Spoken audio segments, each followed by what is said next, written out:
वे कहते हैं ईर्ष्या जहर है, लेकिन यह एक आईना भी है। जिस पल तुम इसे महसूस करते हो, तुम उनकी ओर नहीं देख रहे होते, तुम खुद की ओर देख रहे होते हो। अगर तुम्हें पता हो कि 1 साल बाद तुम्हारे पास भी वही होगा जो उनके पास है, तो क्या तुम फिर भी ईर्ष्या करोगे, या वह बदल जाएगी जिज्ञासा और भूख में? क्या तुम उन्हें देखोगे कड़वाहट से नहीं, चिढ़ से नहीं, बल्कि रोमांच से, हर आदत, हर हरकत, हर कदम को पकड़ते हुए, ताकि जब तुम्हारा समय आए तुम तैयार रहो।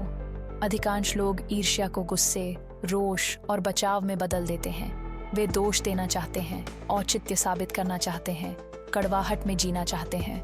वह कमजोरी है, वह सच से भागना है। सच यह है, यह कभी इस बारे में नहीं होता कि उनके पास क्या है, यह इस बारे में होता है कि तुम क्या मानते हो कि तुम पा सकते हो। ये तुम्हारी अपनी कहानी है, तुम्हारी सीमाएं हैं, तुम्हारा डर है। जिस क्षण तुम इसे देख लेते हो, तुम उस किनारे को छूते हो जहां विकास रहता है। असली परीक्षा तब आती है जब तुम किसी को सफल होते देखते हो और खुद को छोटा नहीं महसूस करते। तुम देखते हो, सीखते हो, उसे अपने अंदर उतारते हो, उसे तुम्हें सिखाने देते हो। हर सफलता तुम्हारे आसपास एक ब्लूप्रिंट बन जाती है, एक नक्शा, एक चिंगारी जो तुम्हारी अपनी आंख को भड़काती है। तुम तुलना नहीं करते, तुम ईर्ष्या नहीं करते, तुम अवशोषित करते हो, तैयार होते हो और निर्माण करते हो। तुम कार्य करते हो। यही है उठने का तरीका। ईर्ष्या गायब नहीं होती क्योंकि जीवन न्यायपूर्ण हो गया, वह गायब होती है क्योंकि तुम सच का सामना करते हो। दुनिया न देती है, न लेती है, दुनिया बस है, और जो कुछ तुम्हारे सामने है उसके साथ तुम क्या करते हो, वही सब कुछ है। तुम उस ऊर्जा को, उस आग को कर्म में बदलते हो।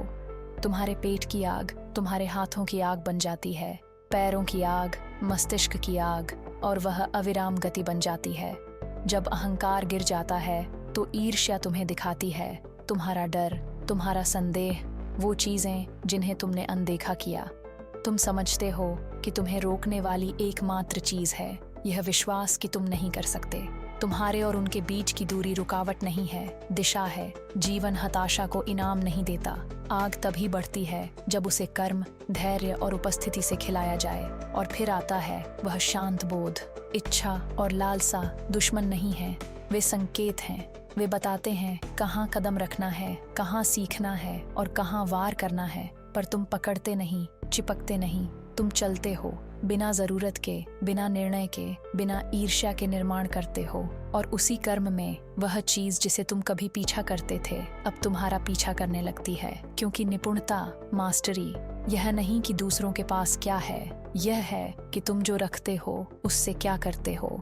कड़वाहट रहित अवलोकन, आसक्ति रहित क्रिया, यही है वह किनारा जहाँ इच्छा जंजीर नहीं, मार्गदर्शक बन जाती है।